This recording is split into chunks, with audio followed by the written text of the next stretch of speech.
They're here. Just in case anybody is wondering what they are, we'll take a look at the sticker. These are the Red Wing boots that I have been waiting for. These are the replacements for the Thorogoods. I tried the Thorogoods out on the suggestion of a viewer, and I used to wear these a while ago. I'll talk about that a little bit later. And yeah, I'm back, and yes, another viewer and many commenters said, about the Red Wings, and then I remembered I used to buy Red Wings. So we'll take a look at them, guys.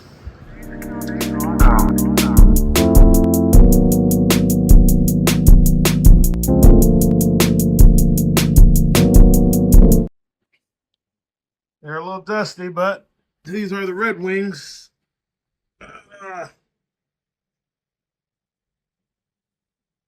Came in last night.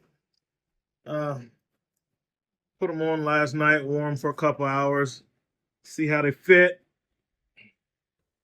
Wore them to work today. They're snug, but they're supposed to be, and so you can stretch them out. I use the they got like this little scan tool thing so that you take a sheet of paper, a standard sheet of like A4 paper. I just took a piece of copy paper, and they tell you on the app while you're on the Red Wing website, they tell you to put the sheet of paper down, and then on the short and the long side of the paper, you kind of position your foot like this at a right degree, and then you switch and do it the other way. And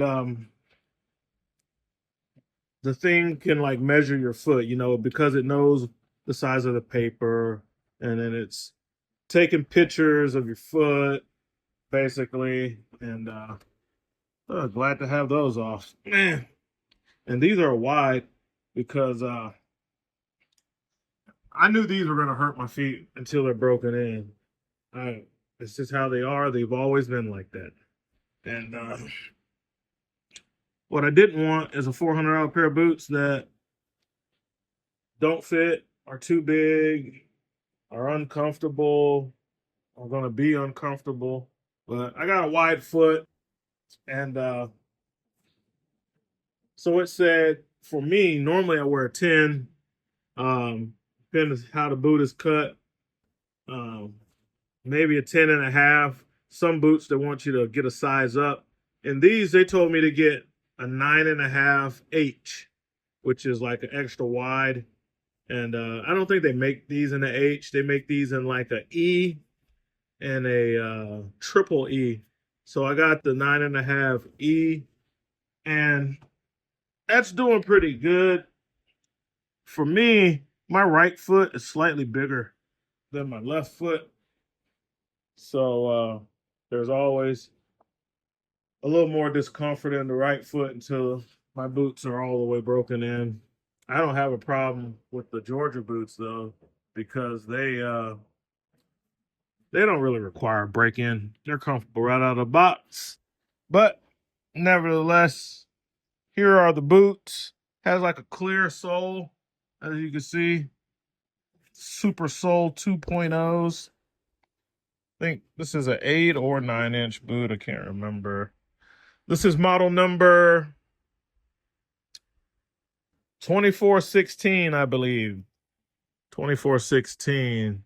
And steel toe. But man, they did do a really good job. Like with the steel toe, they didn't make it all Mickey Mouse in the front like my Thorogoods.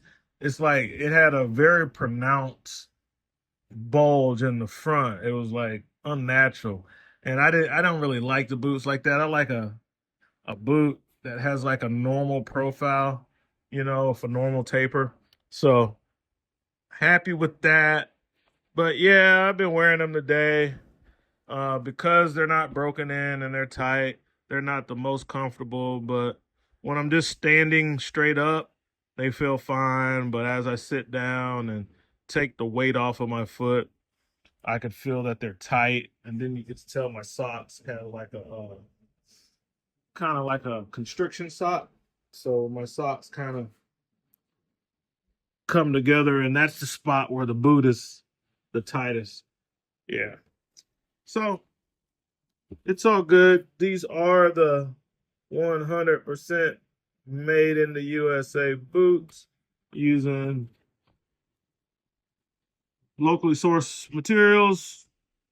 You can get some that are made in USA with imported materials or global components, whatever you want to call it.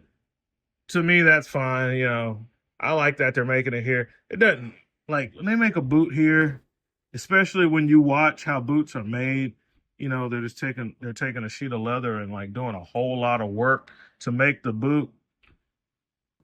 If the cowhide came from Brazil, oh, they got to say made in USA with global materials. Or if the buckles, the latches, the laces, you know, if any of that stuff wasn't USA, then they have to say it's like global components or whatever. So I don't really make a big deal about that part, because if it's made in the USA, even if it says made in the USA with global materials, I'm cool with that. It is nice when you can get one that's 100% made in USA. That's nice too, because, you know, our farmers and, you know, herdsmen and things like that, the chain has been kept all the way here. But there's a cost that goes along with that. You know, it costs more money. Oh, these are 20 for 12. The model number is inside the boot. 2412. Yep, 9.5E. These are supposed to be the waterproof ones, the Gore-Tex. And I watch YouTube videos and people dipping them, putting them in fish tanks and stuff, and they pass like a water test or whatever. So I'll find out from wearing them if they're going to hold up and be good like Red Wings that I've had in the past. Long time ago, like I said in another video, I used to buy Red Wing boots for work boots, but I was working for Time Warner Cable, and they gave us vouchers that covered most of the cost of the boot. So like you were getting like a $250 voucher, and if you wanted, you know, something over the top, because these boots used to not cost as much as they do now, you just paid the extra. So you might pay $100, and then, you know, you got the boot. But I can't remember exactly how much the voucher was for, but I know that they had a boot that they wanted for us to get, and they priced it to where the voucher would cover that boot. And then if you wanted something like a really tall boot or something like that, well, then you had to pay the extra.